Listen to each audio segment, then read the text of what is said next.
Hello movie lovers, hopefully সবাই বেশ ভালো আছেন। আজকে আমরা দেখবো হলিউডের একটা super action movie John Wick chapter 3 এর কাহিনী। চ্যাপ্টার 2 ঠিক যেখানে শেষ হয়েছিল, চ্যাপ্টার 3 ঠিক সেখান থেকেই শুরু হয়েছে। তবে চ্যাপ্টার 3 এর পুরো কাহিনীটাই অ্যাকশন আর সাসপেন্সে ভরপুর। চ্যাপ্টার 2 এর শেষে আমরা দেখেছিলাম জন উইক নিউ ইয়র্কের হোটেল কন্টিনেন্টালে হাই টেবিলের নতুন মেম্বার স্যান্টিনোকে গুলি করে মেরে ফেলেছে। আর এতে জন দুইটা সমস্যায় পড়ে যায়। প্রথমত, কন্টিনেন্টালে মাফিয়ারা মূলত থাকে তাদের নিরাপত্তার জন্য, কেননা সেখানকার রুলস হলো একজন আরেকজনের যত শত্রুই হোক না কেন কেউ কাউকে আহত কিংবা মেরে ফেলতে পারবে না। কিন্তু জন তো স্যান্টিনোকে মেরে ফেলে অলরেডি কন্টিনেন্টালের রুলস ব্রেক করেছে, তাই কন্টিনেন্টাল থেকে তার মেম্বারশিপ বাতিল করা হয়েছে। আর তাই জন এখন কন্টিনেন্টালের কোনো নিরাপত্তা সুবিধা পাবে না। আর দ্বিতীয়ত, গোটা পৃথিবীর মাফিয়াদের টপ অ্যাসোসিয়েশন, যার নাম হাই টেবিল, যেখান থেকে মাফিয়াদের রুলস তৈরি এবং শাস্তি দেওয়া হয়, স্যান্টিনো যেহেতু সেই হাই টেবিলের মেম্বার ছিল, তাই জন স্যান্টিনোকে মেরে ফেলায় হাই টেবিল এখন জনকে মারার জন্য গোটা পৃথিবীর কিলারদেরকে $14 মিলিয়ন ঘোষণা করেছে। আর এই খবরটা কন্টিনেন্টালের ম্যানেজার উইনস্টন জনকে ডেকে এনে জানিয়ে দেয় এবং তাকে পালানোর জন্য 1 ঘন্টা সময় দেয়।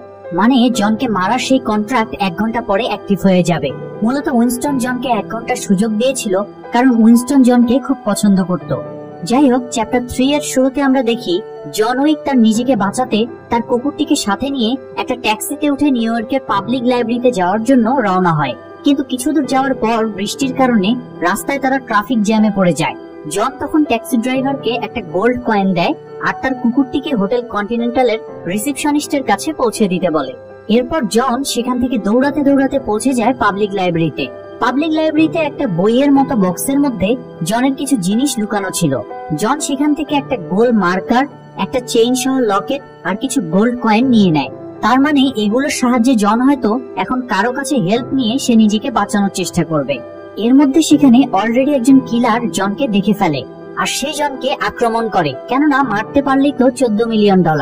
ওই কিলার যদিও জনের থেকে অনেক লম্বা ছিল, এরপরও জন শুধুমাত্র একটা বই দিয়ে ওই কিলারকে মেরে ফেলে। কিন্তু এই কিলার জনের কাঁধে চাকু বসিয়ে দেওয়ায় জন বেশ আহত হয়। তাই জন কন্টিনেন্টালের সেই ডাক্তারের বাসায় আসে আর ট্রিটমেন্ট নেয়। তবে ট্রিটমেন্ট নেওয়ার সময় জনের 1 ঘন্টা টাইম শেষ হয়ে যাওয়ায় আর কন্টিনেন্টাল থেকে তাকে এক্স কমিউনিকেটো মানে মেম্বারশিপ বাতিল করা হয়। আর তাকে মারার জন্য সেই $14 মিলিয়ন কন্ট্রাক্ট অ্যাক্টিভ হয়ে যায়। এখানে ডাক্তার জনকে বলে, কন্টিনেন্টাল থেকে মেম্বারশিপ বাতিল হওয়ার পরে তোমাকে কেউ কোনো সার্ভিস দেওয়ার রুলস নেই, কিন্তু তুমি তোমার মেম্বারশিপের সময় বাতিল হওয়ার পরেও আমার কাছে ট্রিটমেন্ট নিয়েছো। আর তাই হাই টেবিল আমাকে শাস্তি স্বরূপ মেরেও ফেলতে পারে, কারণ তারা এখন প্রতিটা মুহূর্তই তোমাকে ফলো করছে এবং আমি যে তোমাকে সার্ভিস দিয়েছি এটাও হয়তো তাদের নজরে পড়েছে। তাই ডাক্তার তখন জনকে একটি বন্দুক দেয় আর বলে, তুমি আমাকে এমন ভাবে গুলি করো যেন আমি তাদেরকে বলতে পারি যে তুমি আমাকে ভয় দেখিয়ে সার্ভিস নিয়েছো। এটা শুনে জন তখন ডাক্তারের কাঁধে 2টি গুলি করে যেন ডাক্তার মারা না যায়। এরপর জন সেখান থেকে বেরিয়ে পড়ে, কিন্তু তখনই জনের উপর কিছু কোরিয়ান ভয়ানক কিলার আক্রমণ করে। জন তাদের সাথে ফাইট করে তাদেরকে হারিয়ে দেয়। তবে এই ফাইট শেষ হতে না হতেই সেখানে আরো কিছু কিলার চলে আসে। এবার জন সেখানকার একটি খামার থেকে একটি ঘোড়া নিয়ে পালাতে থাকে। তবে কিলাররা তাকে বাইক দিয়ে ধাওয়া করলে জন একে একে তাদেরকেও মেরে ফেলে। আর এই ফাইটটা একদম দেখার মতো ছিল। এরপর জন সেখানে পৌঁছে যায় একটা থিয়েটারে। ওই থিয়েটারে জন একজন বয়স্ক মহিলার সাথে দেখা করে, যিনি মূলত একটা সিক্রেট অ্যাসোসিয়েশন রাস্কা রোমা ক্রাইম সিন্ডিকেটের ডিরেক্টর ছিলেন। সেখানে বাচ্চাদেরকে নাচ ও অভিনয় শেখানোর আড়ালে মাফিয়া জগতের কিলার বা সহযোগী বানানোর ট্রেনিংও দেওয়া হতো। আর জন তার ছোটবেলা এখানেই কাটিয়েছে এবং এখান থেকেই ট্রেনিং নিয়েছিল। যাই হোক, জন সেই ডিরেক্টরের কাছে হেল্প চায়, কিন্তু হাই টেবিলের ভয়ে ডিরেক্টর তাকে হেল্প করতে চায় না। এরপর জন যখন তাকে সেই চেইন সহ লকেটটা দেখায় তখন ডিরেক্টর রাজি হয়। তার মানে ডিরেক্টরও কখনো হয়তো জনের হেল্প নিয়েছিল, তাই সে জনকে ওই লকেটটা দিয়েছিল। আর মাফিয়া জগতের রুলস অনুসারে ডিরেক্টর এখন বাধ্য ওই লকেটের ফিডব্যাক স্বরূপ জনের উপকার করতে, যেটা চ্যাপ্টার 2 তেও আমরা দেখেছিলাম। যাই হোক, জন তখন ডিরেক্টরকে বলে তাকে মরক্কোতে ক্যাসাব্লাঙ্কা নামের একটা শহরে যেতে হবে, আর সেখানে নিরাপদে পৌঁছানোর জন্যই সে ডিরেক্টরের হেল্প চায়। ডিরেক্টর এবার হাই টেবিলের সাথে সম্পর্ক খারাপ হবে মেনেও জনকে হেল্প করতে রাজি হয়। অন্যদিকে দেখা যায় হাই টেবিলের একজন অ্যাডজুডিকেটর মানে হাই টেবিলের একজন বিচারক বা রিপ্রেজেন্টেটিভ নিউ ইয়র্কের কন্টিনেন্টালের ম্যানেজার উইনস্টনের কাছে আসে। অ্যাডজুডিকেটর উইনস্টনকে 7 দিনের টাইম দেয় তার পোস্ট থেকে পদত্যাগ করার জন্য, কারণ উইনস্টনের সামনেই জন হাই টেবিলের মেম্বার স্যান্টিনোকে মেরেছে। কিন্তু উইনস্টন সেখানে স্যান্টিনোকে বাঁচানোর জন্য কোনো চেষ্টাই করেনি। উল্টো উইনস্টন জনকে পালানোর জন্য আরো 1 ঘন্টা সময় দিয়েছিল, আর এর শাস্তি স্বরূপ তাকে এখন ম্যানেজার পোস্ট ছাড়তে হবে। এরপর অ্যাডজুডিকেটর যায় বাউরি কিং এর কাছে, আর বাউরি কিংকেও তার পজিশন ছেড়ে দেওয়ার জন্য বলে, কারণ হাই টেবিলের মেম্বার স্যান্টিনোকে মারা হবে জেনেও সে জনকে সাহায্য করেছিল। আর এজন্যই অ্যাডজুডিকেটর বাউরি কিংকেও 7 দিনের সময় দেয় তার পজিশন ছেড়ে দেওয়ার জন্য, তা না হলে তার পরিণাম অনেক খারাপ হবে। অন্যদিকে জন ততক্ষণে মরক্কোর ক্যাসাব্লাঙ্কা শহরে নিরাপদে পৌঁছে গিয়েছে, আর সেখানেও কিছু কিলার জনের উপর হামলা করে। আর তখনই সেখানে একজন লোক এসে জনকে তাদের হাত থেকে বাঁচিয়ে মরক্কোর কন্টিনেন্টাল হোটেলে নিয়ে যায়। মূলত জন সেখানে মরক্কোর কন্টিনেন্টাল হোটেলের ম্যানেজার সোফিয়ার সাথে দেখা করতেই এসেছিল। তারা দুজনেই একসময় বন্ধু ছিল। জন এখানে সোফিয়ার সাথে দেখা করে এবং তার কাছে একটা হেল্প চায়, কিন্তু সোফিয়া জনের দিকে বন্দুক ধরে বলে, জন, আমি তোমাকে কোনো হেল্প করে হাই টেবিলের কাছে বিপদে পড়তে চাই না, উল্টো আমি এখন তোমাকে মেরে ফেললে $14 মিলিয়ন পাবো। জন তখন সোফিয়াকে শান্ত করে সোফায় বসায় এবং একটা গোল মার্কার দেখায়। সোফিয়া এটা দেখে চুপ হয়ে যায়। এবার জন সোফিয়াকে বলে, তোমার যখন হেল্প দরকার ছিল আমি তোমাকে হেল্প করেছিলাম, আর এখন তোমার পালা। আর কাউকে মার্কার দিলে সেটার ফিডব্যাক স্বরূপ যে সেই ব্যক্তিকে উপকার করতে বাধ্য, সেটা তো আমরা একটু আগেও দেখলাম।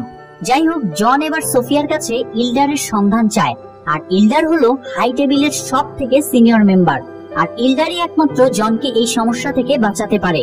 সোফিয়া এটা শুনে রাজি হয় না, কারণ জন যদি কোনো কারণে ইল্ডারকেও মেরে ফেলে তাহলে সোফিয়া আর বাঁচার সুযোগ থাকবে না, কারণ সব দেশের কন্টিনেন্টালই হাই টেবিলের রুলস মেনে তাদের আন্ডারে কাজ করে। কিন্তু জন সেখানে সোফিয়াকে অনেক বোঝায়, আর একটা সময় সে সোফিয়াকে ম্যানেজ করে ফেলে। অন্যদিকে আবার সেই অ্যাডজুডিকেটরকে দেখা যায়, সে একটা ফিশ শপে গিয়ে জিরো নামের একজন ভয়ানক কিলার আর তার গ্যাংকে হায়ার করে।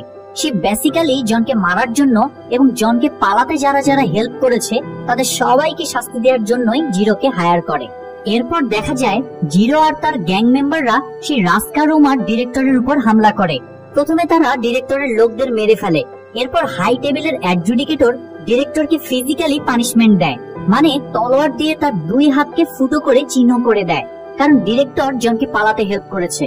এদিকে সোফিয়া জনকে সেখানকার একজন লোকাল মাফিয়া ব্যারাডার কাছে নিয়ে যায়। ব্যারাডা বেসিক্যালি সেখানকার গোল্ড কয়েন তৈরি করে। জন সেখানে ব্যারাডার কাছে ইল্ডারের লোকেশন জানতে চায়। একটা সময় ব্যারাডা জনকে ইল্ডারের লোকেশন দিয়ে দেয়। ব্যারাডা জনকে বলে, তোমার যদি ইল্ডারের সন্ধান পেতে হয় তাহলে তোমাকে কাশবা নামের সেই মরুভূমির মধ্যে ততক্ষণ পর্যন্ত চলতে হবে যতক্ষণ না পর্যন্ত তুমি অজ্ঞান হয়ে যাও। এরপর ইল্ডার যদি তোমার সাথে দেখা করতে চায় তাহলে ইল্ডার তোমাকে নিজেই খুঁজে নিবে। যাই হোক, এই ইনফরমেশনের বিনিময়ে ব্যারাডা সোফিয়ার কাছ থেকে তার একটা কুকুর চায়, তবে এটা কোনো সাধারণ কুকুর নয়। মূলত সোফিয়ার কাছে এমন 3টি কুকুর ছিল যেগুলো হাইলি ট্রেন্ড আপ, মানে কারো বন্দুকের বিরুদ্ধে ফাইট করে সেই মানুষকে মেরে ফেলতে পারত। তাছাড়া সোফিয়া এই কুকুরগুলোর সাথে মানসিকভাবে অনেক বেশি অ্যাটাচড, তাই সে সেখান থেকে একটা কুকুর ব্যারাডাকে দিতে রাজি হয় না। ব্যারাডা এতে রেগে গিয়ে সোফিয়ার একটা কুকুরকে গুলি করে। এতে সোফিয়া অনেক কষ্ট পায় এবং সেও রেগে গিয়ে ব্যারাডার পায়ে গুলি করে। এরপর সেখানে তুখোড় একটা ফাইট চলে। জন, সোফিয়া আর তার কুকুর মিলে ব্যারাডার সব লোকদেরকে মেরে সেখান থেকে পালিয়ে যায়। এরপর সোফিয়া জনকে নিয়ে ইল্ডারের সেই মরুভূমির এরিয়াতে আসে। সোফিয়া জনকে নামিয়ে দিয়ে বলে, আমার দেয়া মার্কারের বিনিময়ে তুমি আমার কাছে ইল্ডারের ঠিকানা চেয়েছিলে, আর তোমাকে শুধু ঠিকানাই নয় বরং এখানে পৌঁছেও দিলাম, তাই আশা করি তুমি আর আমার উপর কোনো দাবি রাখবে না। জন তখন সোফিয়াকে তার মার্কারটা ফেরত দিয়ে দেয়, আর সোফিয়া সেটা নিয়ে সেখান থেকে চলে আসে। এরপর জন একাই হাঁটতে থাকে মরুভূমির মধ্যে। প্রচন্ড গরমে জন চলতে চলতে একটা সময় অজ্ঞান হয়ে পড়ে যায়। অন্যদিকে দেখা যায় জিরো আর তার লোকেরা বাউরি কিং এর কিছু লোকদের মেরে ফেলে। এরপর অ্যাডজুডিকেটর বাউরি কিং এর আস্তানায় আসে। সে বাউরি কিং কে বলে, তোমাকে 7 দিনের মধ্যে সারেন্ডার করতে বলেছিলাম, কিন্তু তুমি তা করোনি, তাই তোমাকে এখন শাস্তি পেতে হবে। পার্ট 2 তে বাউরি কিং যেহেতু স্যান্টিনোকে মারার জন্য জনকে 7টা গুলি দিয়েছিল, তাই অ্যাডজুডিকেটরের নির্দেশে জিরো এখানে ছুরি দিয়ে বাউরি কিং এর শরীরে 7টা স্টেপ দেয়, যেটাতে সে মরবে না, কিন্তু সেই দাগ সারা জীবন তার শরীরে থেকে যাবে।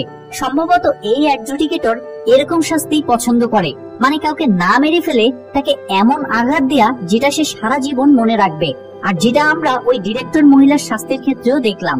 যাই হোক, মরুভূমির মধ্যে একজন কাফেলা এসে জনকে ইল্ডারের আস্তানায় নিয়ে আসে।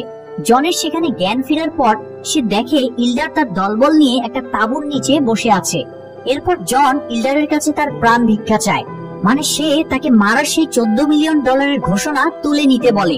জন বলে, আমি আমার ওয়াইফ, তার দেয়া কুকুর আর আমার বাড়ি সহ সবকিছু হারিয়েছি, আর এখন শুধুমাত্র তার স্মৃতি নিয়ে বেঁচে থাকতে চাই। ইল্ডার হাই টেবিলের টপ লিডার হলেও সে জনকে আগে থেকেই চিনত, তাই ইল্ডার এখানে জনকে তার জীবন বাঁচানোর জন্য একটি অপশন দেয়।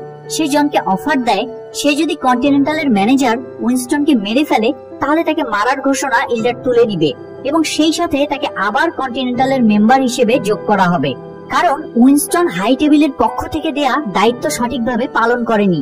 তবে জন যদি এটা না করতে চায় তাহলে ইল্ডার এখানেই জনকে মেরে ফেলবে। উইনস্টন যদিও জনকে অনেক হেল্প করেছে এবং জনও তাকে খুব পছন্দ ও সম্মান করত, তবে এবার জন আর উপায় না থাকায় সে ইল্ডারের প্রস্তাবে রাজি হয়ে যায়। তবে হাই টেবিলের সিস্টেম হলো তাদের সাথে কোনো এগ্রিমেন্টে গেলে একটা শক্তিশালী প্রমাণ দিতে হয়, যা ইল্ডার জনকে দিতে বলেছিল। তাই এগ্রিমেন্টের প্রমাণস্বরূপ জন তার বিয়ের রিং পরা আঙ্গুলটা কেটে ইল্ডারকে দিয়ে দেয়। এরপর জন ইল্ডারের সহযোগিতায় সেখান থেকে সোজা নিউ ইয়র্কে ফিরে আসে। সেখানে ফিরেই জনের দেখা হয় জিরো আর তার গ্যাং এর সাথে। জিরো আর তার গ্যাং জনের উপরে আক্রমণ করে। জন সেখানে একটা বাইক নিয়ে পালাতে থাকে, তবে তারাও জনের পিছু নিলে জন ও তাদের মধ্যে একটা কঠিন বাইক রেসিং হয়। এর মধ্যে জন কয়েকজনকে মেরে সেখান থেকে পালিয়ে আসে নিউ ইয়র্কের কন্টিনেন্টাল গ্রাউন্ডে, আর জিরো সেখানে পৌঁছে যায় এবং এক পর্যায়ে জনকে গুলি করতেই যাবে, তখনই সেখানে কন্টিনেন্টালের সেই রিসেপশনিস্ট চলে আসে আর জিরোকে থামতে বলে, কেননা কন্টিনেন্টাল গ্রাউন্ডে থাকাকালীন কোনো খুন খারাপি করা যাবে না। যদিও জনের এখানে মেম্বারশিপ নেই, তবে সে যেহেতু ইল্ডারের মিশনে এসেছে তাই তাকে সুযোগ দেওয়া হয়েছে। এরপর জন কন্টিনেন্টালের ম্যানেজার উইনস্টনের সাথে দেখা করে। উইনস্টন জানে জন তাকে মারতে সেখানে এসেছে। উইনস্টন বলে, তুমি আমাকে মেরে হাই টেবিলের গোলামি করতে পারো, অথবা আমরা দুজনে মিলে হাই টেবিলের বিরুদ্ধে দাঁড়াতে পারি। এর মধ্যে সেখানে হাই টেবিলে সেই অ্যাডজুডিকেটর আসে আর জনকে তার মিশন পূরণ করতে বলে। আবার উল্টো দিকে সে উইনস্টনকেও একটা চান্স দেয়, মানে উইনস্টন চাইলে জনকে মেরে নিজেকে হাই টেবিলের সামনে দায়িত্বশীল হিসেবে প্রমাণ করতে পারবে। তবে এখানে তারা দুজনেই অ্যাডজুডিকেটরের অফার প্রত্যাখ্যান করে, আর এর পানিশমেন্ট স্বরূপ অ্যাডজুডিকেটর হোটেল কন্টিনেন্টালকে তাদের লিস্ট থেকে বাদ দিতে বলে, কারণ কন্টিনেন্টাল এখন আর নিউট্রাল নেই, এখানেও খুন খারাপি হতে পারে। কন্টিনেন্টাল যেহেতু এখন আর হাই টেবিলের আন্ডারে নেই, তাই বিভিন্ন মিশনের কাজে সেখানে থাকতে আসা মাফিয়ারা ধীরে ধীরে কন্টিনেন্টাল ছাড়তে শুরু করে। এরপর দেখা যায় হাই টেবিল তাদের নিজেদের একটা স্পেশাল আর্মি টিম কন্টিনেন্টালে পাঠায় জন আর উইনস্টনকে মারার জন্য। এই আর্মিদের হাত থেকে বাঁচতে উইনস্টন জনকে একটা স্পেশাল রুমে নিয়ে যায়, যেখানে বিভিন্ন ধরনের ভারী অস্ত্র ছিল। উইনস্টন এখানে তার রিসেপশনিস্টকেও জনকে হেল্প করতে বলে, তাই জন আর হোটেলের ওই রিসেপশনিস্ট সেখান থেকে তাদের প্রয়োজন মতো অস্ত্র নিয়ে নেয়। এরপর তারা দুইজন মিলে হাই টেবিলের পাঠানো ওই আর্মি টিমকে ট্যাকেল দেয় এবং সবাইকে মেরে ফেলে। এরপর সেখানে এন্ট্রি নেয় জিরো আর তার গ্যাং মেম্বাররা। জন তাদের সাথে এক আলাদা ধরনের রুমে ফাইট করতে থাকে, যেখানে সব জায়গায় মিরর লাগানো ছিল, মানে এই রুমে কাউকে খুঁজে বের করা অনেক কঠিন। কিন্তু জন জিরোর সব গ্যাং মেম্বারদেরকে সেখানে মেরে ফেলে। এরপর সেখানে জন আর জিরোর ফাইট শুরু হয়। সেখানে জন আর জিরোর মধ্যে একটা ক্লাসিক ফাইট চলতে থাকে, তবে এই ফাইটেও জনই জিতে যায়। এদিকে দেখা যায় সেই অ্যাডজুডিকেটর কন্টিনেন্টালের ছাদে বসে উইনস্টনের সাথে মিটিং করছে। সে উইনস্টনকে বলে, তুমি আমার সাথে হাত মিলাও, জন যেহেতু তোমার কাছেই রয়েছে তাই তুমি সহজেই তাকে মারতে পারবে, আর ওকে যদি তুমি মেরে ফেলো তাহলে তোমার হোটেল আবার হাই টেবিলের আন্ডারে নিয়ে নিব এবং তুমি এখানকার ম্যানেজার থাকবে। এমনকি স্যান্টিনো মারা যাওয়ায় যেহেতু হাই টেবিলের একটি সিট ফাঁকা আছে, তাই আমি তোমাকে হাই টেবিলে নেওয়ানোর জন্য সুপারিশ করব। আর তখনই সেখানে পৌঁছে যায় জন। সে যদিও জানতো উইনস্টনকে এমন অফার দেওয়া হয়েছে, তবে তার বিশ্বাস ছিল উইনস্টন তাকে কিছুই করবে না। কিন্তু অ্যাডজুডিকেটর যখন উইনস্টনকে বলে জন উইকের বিষয়টা আমরা কি করতে পারি, তখন উইনস্টন বলে, এই হোটেলের জন্য আমি অনেক পরিশ্রম করেছি আর জনের জন্য আমি তা হারাতে পারবো না, আর জন একটা অপরাধী, তাই সে মৃত্যুই ডিজার্ভ করে। এটা বলে উইনস্টন জনকে শুট করতে থাকে আর জন কন্টিনেন্টালের 8 তলা থেকে সোজা নিচে এসে পড়ে। এরপর অ্যাডজুডিকেটর সেখান থেকে চলে যায় আর হোটেল রিসেপশনিস্ট উইনস্টনকে বলে, ওয়েল প্লেড স্যার। তবে সিনেমার এই সিচুয়েশনটা দেখে মনে হচ্ছে উইনস্টন হয়তো জনকে এমন ভাবে গুলি করেছে যেন সে মারা না যায়। যাই হোক, হোটেল থেকে বের হওয়ার সময় অ্যাডজুডিকেটর বুঝতে পারে জন এখনো বেঁচে আছে, কারণ জনের বডি নিচে ছিল না। অ্যাডজুডিকেটর তখন উইনস্টনকে বলে, জন এখনো বেঁচে আছে, তাই তাকে খুঁজে বের করে মেরে ফেলতে হবে, না হলে হাই টেবিল আমাদেরকে মেরে ফেলবে। তখনই দেখা যায় হোটেল রিসেপশন থেকে জনের সেই কুকুরটা দৌড়ে বের হয়ে আসে আর একটা স্ট্রেচারকে ফলো করতে থাকে।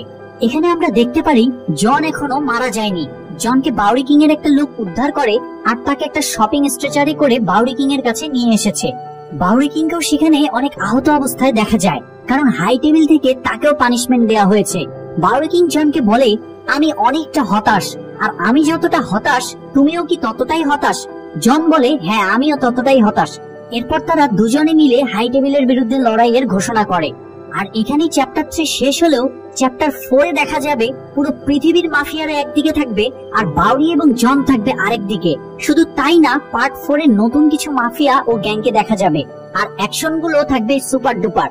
আর এই পার্ট 4 রিলিজ হবে 2023 সালের মার্চে, সুতরাং সেই পর্যন্ত অপেক্ষা করতেই হবে।